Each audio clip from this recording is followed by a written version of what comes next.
Bonjour, merci d'être avec nous en direct sur BFM TV. Bonjour.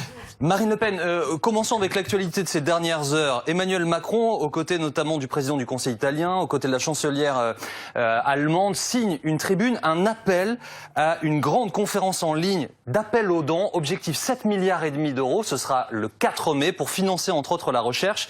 Avec cette phrase, si nous arrivons ensemble à développer un vaccin qui sera produit par le monde entier, pour le monde entier, nous aurons un bien public mondial, importance unique pour notre siècle. Est-ce que vous adhérez à cet appel aux dons? Est-ce qu'éventuellement vous appelez ceux qui peuvent à y participer? Écoutez, tout ça, c'est une entreprise de communication. Depuis le début de cette crise, Emmanuel Macron a développé énormément d'énergie pour tenter de sauver l'idée européiste. Et à chaque étape de la crise sanitaire, plutôt que de s'occuper de développer des moyens et notamment des fonds pour aider nos soignants qui n'en peuvent plus, pour donner des protections à tous ceux qui en ont besoin et qui désespérément appellent à ce qu'on leur en fournisse depuis des semaines et des semaines, eh bien, il s'est attaché à faire de la com sur l'Union européenne, sur l'Europe et compagnie.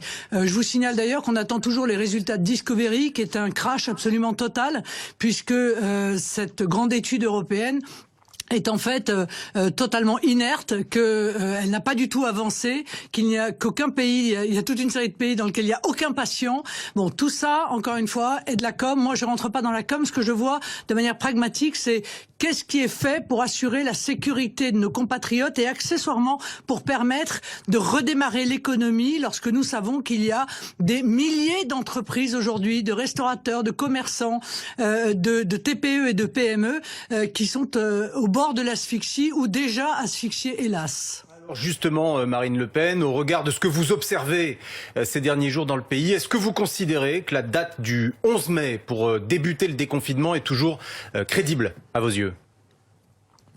Mais le problème n'est pas une question de date, et permettez-moi de dire que je suis tout à fait en désaccord et que je trouve indécent la manière dont depuis des semaines le gouvernement culpabilise les Français, qui pourtant objectivement jouent le jeu dans des conditions qui sont pas simples, parce que confiner l'intégralité d'une population pendant des semaines, c'est extrêmement compliqué, y compris sur le plan psychologique pour beaucoup de nos compatriotes. Les Français jouent le jeu et ils sont culpabilisés en toutes circonstances, on les menace, on les traite comme des enfants, et ça c'est inadmissible. D'autant plus inadmissible, pardon, mais que l'on attend d'abord de l'État qu'il ait rempli ses obligations. L'État a-t-il rempli ses obligations? Réponse, depuis la fin du mois de janvier, non. Dans aucun domaine, ni sur la maîtrise de nos frontières, ni sur les tests, ni sur les masques, ni sur la gestion des EHPAD. Rien de tout cela n'a été fait. Alors, essayez de faire porter la culpabilité de quelque chose qui ne fonctionne pas, un coup sur les Français, un coup sur les scientifiques. C'est quand même assez révélateur, je trouve. Mais Marine Le Pen, vous n'avez pas répondu à la question. C'est Olivier Véran, le ministre de la Santé, dans les colonnes du Parisien, laisse planer le doute. Il dit la date du 11 mai est très incertaine. Est-ce que vous considérez, vous, qu'on est prêt, que la France est prête à réouvrir, à se relancer le 11 mai? Mais comment voulez-vous que je vous réponde, puisque nous sommes confrontés à un gouvernement qui ment depuis le début de cette crise? La vraie question auquel M. Véran devrait répondre, les questions auxquelles il devrait répondre et auxquelles il ne répond pas, c'est: y a-t-il véritablement assez de tests pour le 11 mai? Y aura-t-il des masques pour tous les Français le 11 mai? Ce sont celles-là les questions auxquelles il doit répondre. Et moi, je peux vous dire que je ne suis pas sûr que ce soit le cas. Voilà, je pense qu'une nouvelle fois, on nous balade. Si je regarde les chiffres qui sont donnés par l'OCDE, on teste aujourd'hui 9 Français sur 1000. Donc c'est très éloigné des chiffres qui sont donnés par M. Véran. Mais c'est surtout très éloigné des 700 000 tests qu'on nous promet pour le 11 mai. Et il en est pareil pour les masques. Est-ce que vous trouvez qu'Olivier Véran, toujours du reste dans les colonnes de nos confrères du Parisien, lorsqu'il dit que 100 millions de masques vont être distribués à la médecine libérale pour qu'elle puisse reprendre en partie du moins son activité, est-ce que vous dites heureusement vous le faites, il était temps, ou est-ce que vous trouvez que c'est insuffisant encore? Non mais enfin écoutez, il était temps, c'est peu de le dire. Je suis même pas sûr d'ailleurs que ce soit suffisant, parce que en réalité, les médecins, dans l'idéal, auraient besoin de changer de masque à chaque patient. Bon, et cela fait des semaines que des soignants, des médecins libéraux sont touchés, sont contaminés, sont malades et meurent. Parce que ils n'ont eu que, je crois, 2 masques par jour qui ont été attribués, et encore dans des conditions qui sont extrêmement difficiles. Donc, on voit bien, encore une fois, que la responsabilité du gouvernement dans la gestion de cette crise est lourde. Et obligatoire, j'ai vu qu'il y avait un changement de doctrine. Marine Le Pen, est-ce qu'il faut, à vos yeux, rendre le masque obligatoire? Vous savez, c'est tout un débat. Est-ce que pour vous, c'est une proposition que vous avez soumise, est-ce qu'il faut vraiment le dire aux Français? Oui, je pense que dans l'espace public, au moins pendant quelques semaines, le masque doit être obligatoire, comme il l'est dans, encore une fois, beaucoup de pays qui ont réussi à plutôt bien maîtriser la situation. Oui, parce que le masque est très utile, contrairement à ce qui nous a été dit par le gouvernement pendant des semaines. Le masque est très utile. Et permettez-moi de vous rappeler tout de même, parce que ça a été caché, que le conseil scientifique qui a été mis en place par le gouvernement avait considéré dès le 12 mars que l'ensemble de la population devrait porter un masque. Et l'ensemble de ceux qui ont continué à travailler pendant le confinement aurait dû disposer de masques. Ça aurait évité que pendant le confinement, le virus continue à circuler et qu'il y ait encore des gens qui aujourd'hui arrivent aux urgences avec porteurs du Covid-19. Alors justement, il y a l'accès aux masques et la façon dont on s'en procure. Hier soir, je recevais Axel Kahn, le généticien, président de la Ligue contre le cancer. Il a demandé sur cette antenne la gratuité, Marine Le Pen, des masques pour l'ensemble des personnes touchées par cette maladie et plus largement pour les personnes en état de faiblesse physique, non immunes en tout cas. Est-ce que c'est une proposition que vous soutenez ? Mais évidemment que je le soutiens. On n'a pas en l'état de traitement et on n'a pas en l'état de vaccin. Il y aurait un vaccin. Je suppose que ce vaccin serait remboursé par la sécurité sociale. Que le masque soit remboursé par la sécurité sociale pour les gens fragiles et pour les gens qui sont atteints me paraît être une évidence. Mais je vous signale que là encore, on a eu un grand débat à l'Assemblée nationale. On a passé 3 heures sur le taux de TVA du gel hydroalcoolique. Ils ont baissé à la demande de tout le monde d'ailleurs, la TVA sur les masques à 5,5. On a dit mais pourquoi est-ce qu'on ne baisse pas plus? Pourquoi on ne baisse pas la TVA à 2,1? Considérant que en réalité ça joue le rôle d'un médicament. Eh bien on ne peut pas, parce que l'Union européenne nous l'interdit. Voilà où nous en sommes, à être obligés de faire un bras de fer avec l'Union européenne pour lui demander de faire en sorte de nous autoriser, nous qui sommes pourtant un pays souverain, nous dit-on, à avoir sur les masques un taux de TVA le plus bas possible. Pour moi, en ce qui me concerne, je préférerais que ce soit 0, mais inutile de vous dire que là, on nous a expliqué qu'alors là, l'Union européenne serait véritablement pas d'accord. Marine Le Pen, vous avez pris position pour le masque obligatoire dans l'espace public. Vous venez de le dire et vous avez dit c'est le cas dans de nombreux pays. C'est le cas dans de nombreux États de droit, Marine Le Pen, dans de nombreux pays démocratiques avec nos traditions démocratiques. Vous pouvez les citer ? Vous m'amusez un peu, monsieur, parce que je vous rappelle que nous sommes enfermés chez nous, depuis maintenant près de 2 mois, d'accord ? Enfermés. Alors, je suis désolée, mais il m'apparaît quand même que porter un masque est largement moins pénible et peut-être a largement moins de conséquences sur notre économie, parce que moi je pense aussi évidemment aux artisans, aux auto-entrepreneurs, aux commerçants, je pense au tourisme qui va être terriblement touché et je me dis que porter un masque dans l'espace public, là où il y a du monde et où donc chacun a envie de contribuer à ce que la vie puisse reprendre, mais dans des conditions de sécurité maximum, c'est quand même moins attentatoire, quoi qu'on en dise, aux libertés individuelles que d'être enfermé chez soi, non ? Vous disiez c'est le cas dans de nombreux pays. Je vous demandais si vous pouviez nous en citer 1 ou 2. Pays démocratiques, des États de droit où le masque est obligatoire. Donc, enfin, écoutez, de manière générale, en Asie, le masque n'a pas besoin d'ailleurs d'être obligatoire, puisque en l'occurrence tout le monde le met, ça fait partie des traditions. Mais voilà, pourquoi est-ce que vous pinaillez ? C'est quoi le problème ? Quel est votre problème dans l'idée ? Non, mais quel est votre problème ? Moi, je voudrais savoir au fond de vous. Quel est votre problème dans l'idée que pendant quelques semaines, il faille que tout le monde mette un masque? Des études ont été faites pour démontrer que si tout le monde porte un masque, si 90% des gens portent un masque, eh bien on réduit assez considérablement et même très considérablement le risque de circulation du virus. Si seulement 50% des gens portent un masque, vous interroger, eh bien, il porte le masque toute la journée. Il vient de l'enlever seulement pour faire cette émission et sinon il le porte toute la journée. Donc c'est vrai. Déjà sur ce point précis. Justement, Marine Le Pen, au sujet des masques et de l'accès aux masques, une nouvelle fois. Vous avez suivi évidemment cette interrogation et polémique au sujet de la grande distribution.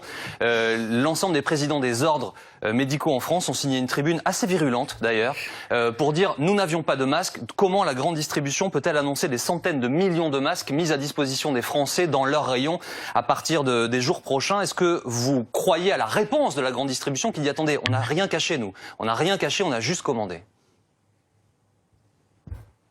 Je ne sais pas, j'ai par principe, si vous voulez, j'ai pas de raison de croire ou de ne pas croire. Ce que je sais, c'est que celui qui est responsable de ça, c'est l'État. Celui qui est responsable du fait que les soignants ont été privés de masques, c'est l'État.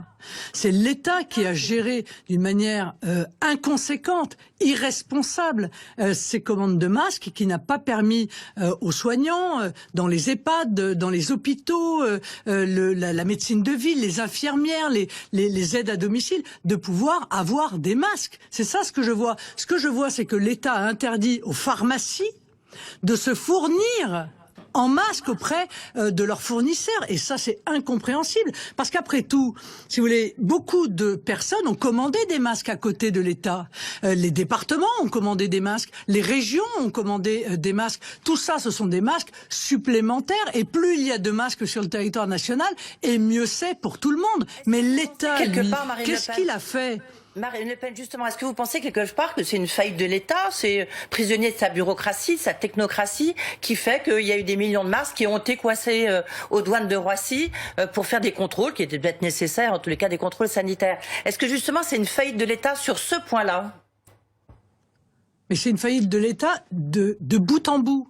Je peux pas vous dire mieux, de bout en bout. Moi, j'ai posé une question très simple. C'était, je crois, de mémoire au début du mois de mars, me semble-t-il. J'ai posé une question au ministre. Combien avez-vous commandé de masques? Auprès de qui? À quel coût? Et quand seront-ils livrés? J'ai jamais eu de réponse. J'ai sollicité, il y a déjà, je crois, plus de 10 jours, que soit tous les jours fait un point par Monsieur Salomon du nombre de tests et de masques effectifs. Je n'ai toujours pas de réponse sur ce sujet. Est-ce que vous allez demander une commission d'enquête comme certains l'ont demandé au Sénat? Mais madame, nous n'en sommes... Mais je pense que de toute façon, il y aura une commission d'enquête, ça me paraît être une évidence. Mais on est même au-delà de ça. Je pense qu'il y aura, et il y a déjà, toute une série de demandes d'action en justice qui sont effectuées. Parce que, encore une fois, l'État a une responsabilité dont il cherche, j'ai bien compris, à se défausser, mais il a une responsabilité. Tout ça a été fait absolument n'importe comment. De surcroît, quand on est en situation de guerre, on propose pas aux fournisseurs, quand il y a une tension mondiale, de payer à 6 semaines. Inutile de vous dire que dans ces conditions-là, les États qui ont payé cash le jour même, eh bien, ont été livrés avant l'État français. Donc, entre ça, entre le mal qu'a eu la 6e puissance mondiale à réorienter des entreprises pour pouvoir fabriquer des masques sur notre territoire national, on se dit que l'État a, en l'occurrence, totalement failli. D'accord. Vous avez observé, Marine Le Pen, le projet de loi présenté samedi, hier, donc en Conseil des ministres, qui vise à prolonger l'état d'urgence sanitaire. Il y a des inquiétudes qui s'expriment dans la classe politique au regard des libertés publiques, notamment l'article 6 de ce projet de loi qui prévoit un fichier pour tracer les personnes malades et les personnes avec qui elles ont été en contact. Quel regard, Marine Le Pen, portez-vous là-dessus ? Oui, je partage ces inquiétudes. D'abord, permettez-moi de vous dire que je considère que voter une loi d'urgence sanitaire pour 2 mois, c'est trop. Je pense qu'il faut que ça dure un mois ou même 3 semaines, et que l'Assemblée nationale soit amenée, enfin le Parlement soit amené à revoir ces dispositions, revoir leurs nécessités, revoir leur dispositif de manière absolument régulière, précisément parce que ça attente aux libertés. Quant aux fichiers, bien entendu, je m'en inquiète beaucoup, et j'ai réclamé qu'il y ait une cellule avec la CNIL, avec des avocats, avec des magistrats, qui puissent avoir la haute vue sur un fichier qui ne pourrait de toute façon avoir qu'un temps qui soit extrêmement limité, dont la conservation des données pourrait avoir qu'un temps extrêmement limité. Donc on va regarder ça de très près, parce que j'ai le sentiment que toutes ces questions de liberté individuelle sont prises un peu par-dessus la jambe par le gouvernement. Dans ces brigades d'anges gardiens, pour citer Olivier Véran, Marine Le Pen, il y a donc des personnes qui ne sont pas des médecins, qui vont avoir accès à des données sensibles, qui doivent être en théorie protégées. Ces accès-là doivent être légiférés. Et du coup, vous allez être amené, vous, à vous prononcer en tant qu'élu de la nation sur ces questions la semaine prochaine. Est-ce que vous êtes favorable à ce que ces personnels des institutions nationales, en tout cas de l'administration, qui ne sont pas médecins, puissent traiter ces données ? Ça me pose un problème, parce qu'encore une fois, je crois beaucoup au secret médical. Je pense d'ailleurs que l'idée d'avantager financièrement des médecins pour leur demander de violer le secret médical pose un vrai problème. Donc on va décortiquer ce dispositif de manière très précise pour tenter de mettre sur place quelque chose qui soit en même temps efficace et en même temps qui préserve précisément ce secret médical. Sur l'application Stop Covid, vous savez, finalement, elle ne sera pas prête le 11 mai, mais en tous les cas, le gouvernement s'apprête quand même à la mettre en place. Il y a aussi la question de savoir si les données vont être centralisées ou pas. Est-ce que vous considérez aussi que c'est liberticide, cette application Stop Covid, que les gens pourraient volontairement télécharger ? Moi, je suis contre la gestion centralisée de ce type de données. Et encore une fois, je pense que tout ça doit être soumis à l'appréciation et au contrôle d'une instance indépendante de l'État. Je pense que l'État ne doit pas avoir en main la collecte de ces données, que bien entendu, elle ne doit pas pouvoir l'utiliser pour d'autres raisons. C'est pourquoi j'avais demandé que le ministère de l'Intérieur soit totalement écarté de près ou de loin de ces données. Mais je vois qu'en réalité, elle ne sera pas mise en œuvre, très certainement. De la même manière que je ne crois pas du tout à la mise en œuvre de ces brigades d'anges gardiens, dont le nom est, je trouve, ridicule. Qui sont des processus qui sont extrêmement complexes. Je crois que la Corée du Sud a mis 5 ans avant de réussir à mettre en place tout cela. Donc j'ai le sentiment, si vous voulez, qu'on amuse la galerie, qu'on annonce toute une série de choses, alors que l'essentiel, le primordial, on ne l'a pas. Donc avant tout cela, ce qui est très important, encore une fois, c'est de tester les gens et de leur offrir des masques. Restez avec nous, Marine Le Pen. On va marquer une très courte pause. On va se retrouver en direct C'est ce que réclame l'OMS depuis fin janvier. Ouais. On se retrouve en direct dans un instant. On a encore pas mal de choses à évoquer, évidemment. Le retour vers l'école à partir du 11 mai pour beaucoup d'élèves en France. On parle évidemment des questions économiques qui se posent, la crise économique en plus de la crise sanitaire. Suite de BFM Politique dans quelques secondes. À tout de suite. La suite de BFM Politique à 12h30 avec Edwige Chevrillon de BFM Business et David Doucan du Parisien. Notre invité, la présidente du Rassemblement National, Marine Le Pen. Marine Le Pen, une question qui interroge, qui inquiète évidemment beaucoup de gens qui nous regardent, beaucoup de parents qui nous regardent. C'est le retour à l'école pour leurs enfants, pour ceux qui sont concernés à partir du 11 mai. Je pose la question la plus simplement du monde. Pensez-vous que ce retour à l'école, le 11 mai, est une bonne idée ? Non, je pense que c'est une idée déraisonnable et je l'ai dit tout de suite, il m'apparaît qu'on aurait pu très bien considérer que l'école reprenait, comme a décidé de le faire l'Espagne, comme a décidé de le faire l'Italie, c'est-à-dire les pays qui ont été touchés, comme nous, assez fortement par l'épidémie au mois de septembre. Je note d'ailleurs, pour avoir regardé les consignes qui ont été données aux enseignants, que ces consignes sont quasiment inapplicables. On demande de laver les mains des enfants en maternelle à chaque fois qu'ils éternuent ou qu'ils toussent et de tout désinfecter. C'est impossible pour des enfants aussi jeunes de leur faire respecter les barrières physiques qui sont nécessaires pour éviter une propagation du virus. Et j'avoue que je suis d'autant plus inquiète qu'une étude récente du professeur Drosten, qui est un très grand virologue, c'est celui qui gère l'épidémie depuis le début en Allemagne. C'est celui d'ailleurs qui a créé le premier test dès le mois de décembre, test qu'il a mis à disposition publiquement, gratuitement sur les réseaux sociaux dès mi-janvier. Eh bien, il a fait une étude sur la contagiosité des enfants et contrairement à ce qu'on nous a dit là encore, il révèle que les enfants sont aussi contagieux que les adultes.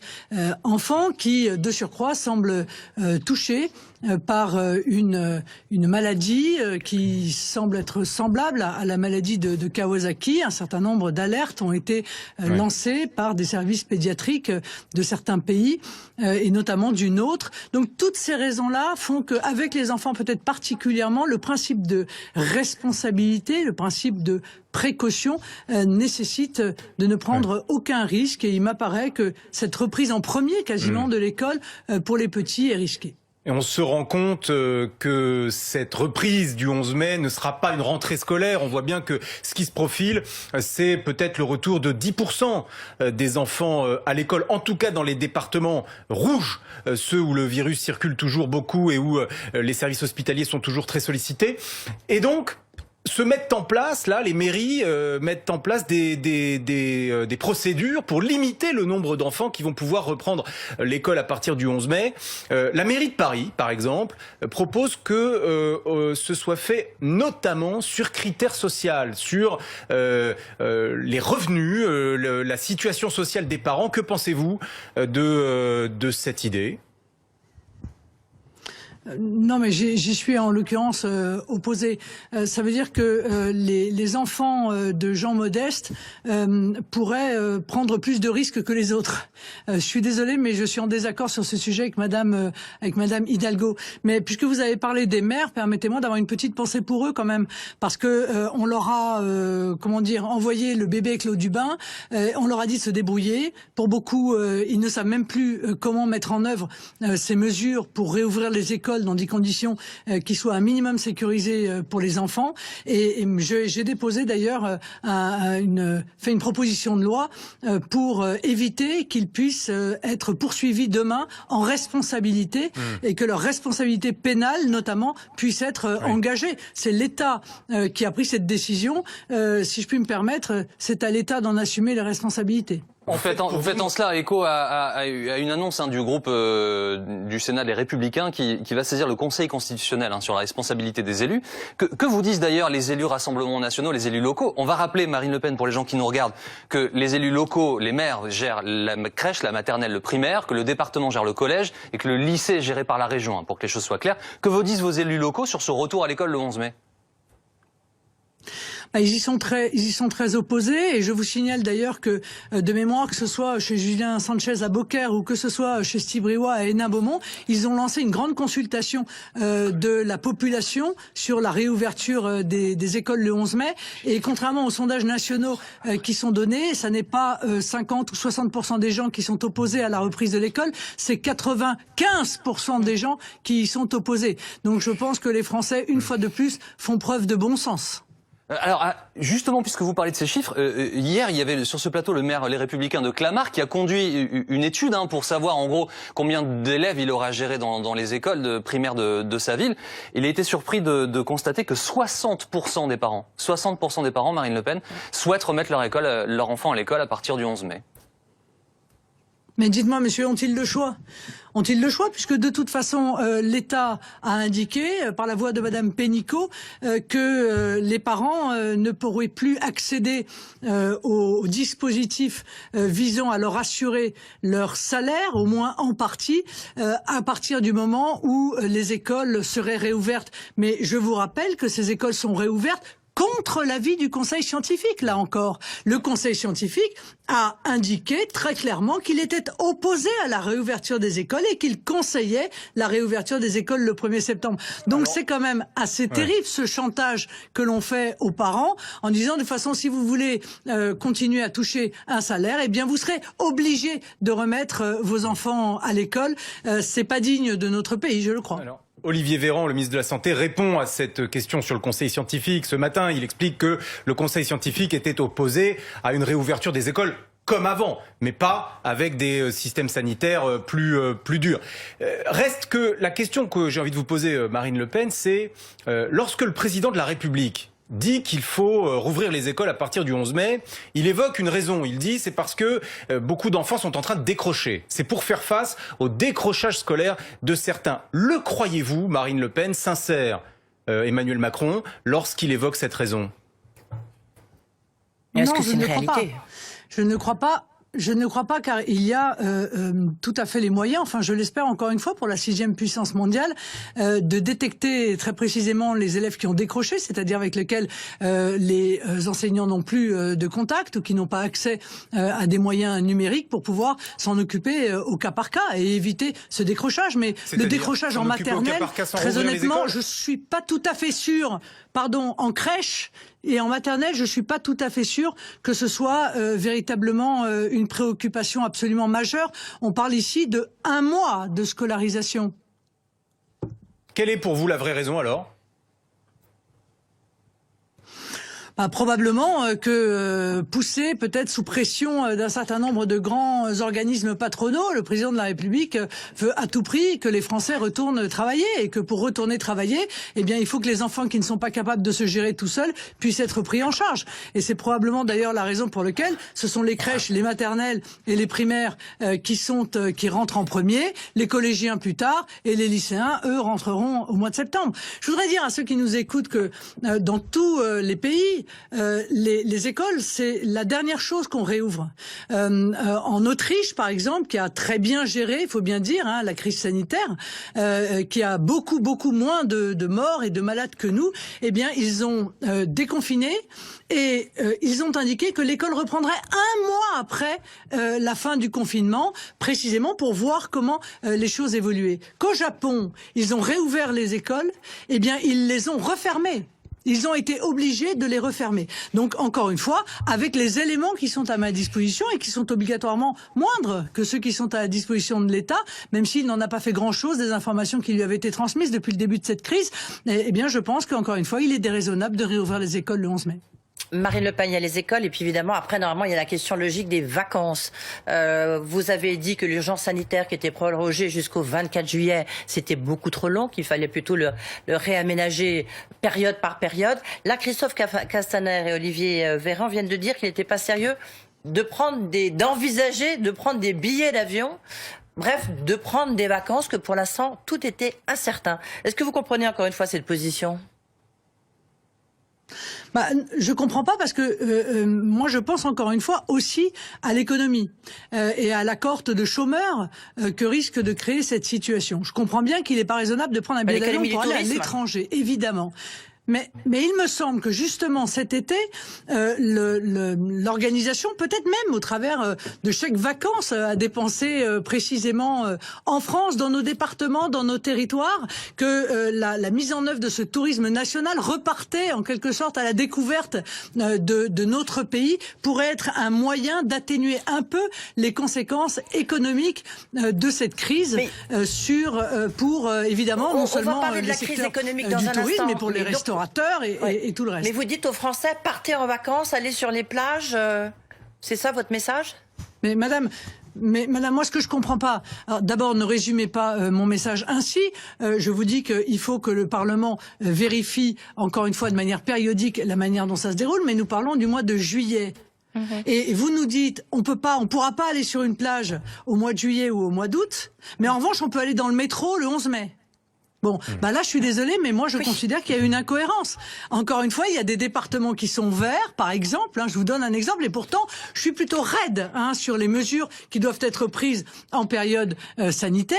Mais objectivement, il y a des plages qui sont gigantesques sur notre littoral et où les gens pourraient très bien être à 10 mètres les uns des autres. Facilement. Alors, on dit oui pour le métro et on dit non pour les plages. C'est incohérent.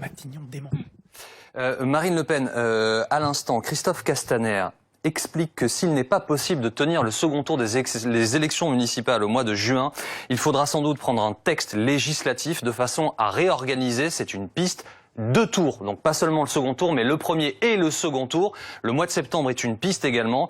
Comment réagissez-vous à ça? Juste, je précise pour les gens qui nous regardent une nouvelle fois, sur les 35 000 communes en gros en France, on va préciser que 30 000 ont élu dès le premier tour leur conseil municipal, en tout cas leur maire, et qu'il restait 4 à 5 000 communes qui devaient encore se prononcer.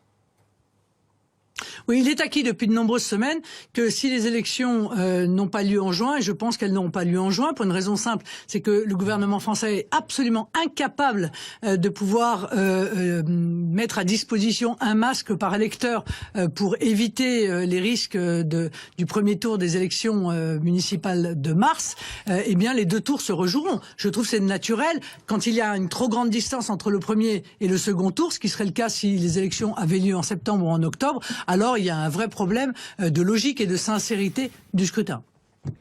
Marine Le Pen, vous veniez de dire à l'instant que c'était important peut-être que les Français, surtout dans les conditions que vous avez décrites sur les grandes plages, partent en vacances. Notamment, ça c'est bon pour l'économie. Lors de son discours sur les modalités du déconfinement, le Premier ministre a dit qu'il y avait un vrai risque d'écroulement de l'économie. Est-ce que vous vous dites il faut peut-être aujourd'hui privilégier, ou qu'ils ont privilégié, le risque économique, l'écroulement de l'économie, au risque sanitaire? Non, ce que je dis, c'est que les mesures qui ont été mises en œuvre, dont une partie était bonne, le chômage partiel, moi j'ai accompagné cette mesure, je trouve que c'était une bonne mesure, mais que toute une série de mesures qui ont été prises pour les entreprises étaient à mon avis mal adaptées. Notamment, j'ai réclamé, vous le savez, que le report des charges soit transformé en annulation des charges. À partir du moment où on n'a pas, où les entreprises, les commerçants, les artisans n'ont pas de revenus, eh bien, je ne vois pas comment est-ce qu'ils pourront payer des charges, même si elles sont reportées. De la même manière, j'avais proposé un dispositif qui permette d'accorder à toutes les entreprises de moins de 1000 salariés, de l'auto-entrepreneur jusqu'à l'entreprise de moins de 1000 salariés, 1 500 € par mois, plus 1 000 € par salarié, ce qui permettait aux entreprises de conserver des liquidités pour ne pas risquer la faillite. C'est un autre choix qui a été fait, un fonds de solidarité auquel je suis désolée, mais il y a quand même une majorité d'entreprises qui ont énormément de mal à accéder, et puis des aides à destination des très grands groupes, mais qui sont sans commune mesure avec ce qui a été accordé aux petites entreprises, qui sont pourtant évidemment celles qui sont fragiles et puis qui créent l'emploi. Sur la question du chômage partiel, Muriel Pénicaud, la ministre du Travail, a dit qu'elle réfléchissait, le gouvernement réfléchissait en tous les cas à faire évoluer les modalités de remboursement de ce chômage partiel. Est-ce que vous vous dites que ça serait à partir du 1er juin? On ne connaît pas. Aujourd'hui, on sait qu'on peut toucher 84% de son salaire net. Est-ce que vous vous dites qu'il y a un moment, pour qu'il y ait une sorte de retour vers la normale, qu'il faut diminuer les avantages qu'on peut avoir en étant au chômage partiel? Mais je ne répondrai pas à cette question pour une raison simple, c'est que avant d'envisager de rogner sur les salariés, est-ce que Madame Pénicaud pourrait faire en sorte qu'ils aient des masques et des tests? Et je vous le redirai jusqu'à ce qu'il y ait des masques et des tests. Voilà, jusqu'à ce que tous ceux qui ont le symptôme, quel qu'il soit, puissent être testés. Ça n'est pas le cas depuis 3 mois. Depuis 3 mois, vous n'êtes testé que si vous avez des symptômes graves, que si vous êtes hospitalisé. Les gens qui étaient malades ont été renvoyés chez eux sans masque pour aller contaminer leur famille. Tout cela est inadmissible et encore une fois, c'est totalement contraire à ce qu'a réclamé l'OMS depuis 3 mois, qui a demandé de tester, d'isoler et de soigner. On n'a pas testé, on n'a pas isolé et on n'a pas soigné, parce que le trou noir quand même du plan qui est proposé par le gouvernement, c'est le soin. Le traitement est passé complètement à la trappe et c'est dommage, car nous avions un traitement qui était peut-être pas parfait, mais qui, s'il avait pu être délivré par les médecins sous contrôle des médecins libéraux, aurait très certainement évité la transformation de cas qui étaient des cas bénins en cas graves. Marine Le Pen, encore une question d'ordre économique, s'il vous plaît. Après Air France, après Renault, c'est au tour du patron, qui ont déjà été aidés, c'est au tour du patron de la SNCF, Monsieur Farandou, d'appeler à l'aide. La SNCF qui annonce 2 milliards de pertes, auxquelles s'ajoute 1 milliard de pertes après la grève sur la réforme des retraites. Monsieur Farandou qui dit: la thématique de l'emploi est sur la table, le sujet n'est plus tabou à la SNCF. Mais moi, je crois qu'il faut aider nos grandes entreprises, mais pas seulement elles. Voilà. Vous le savez, je me suis prononcé d'ailleurs. Alors, je parle pas de la SNCF, mais je me suis prononcé pour la possibilité de nationalisation temporaire. Je pense qu'en situation de crise, il faut protéger nos entreprises.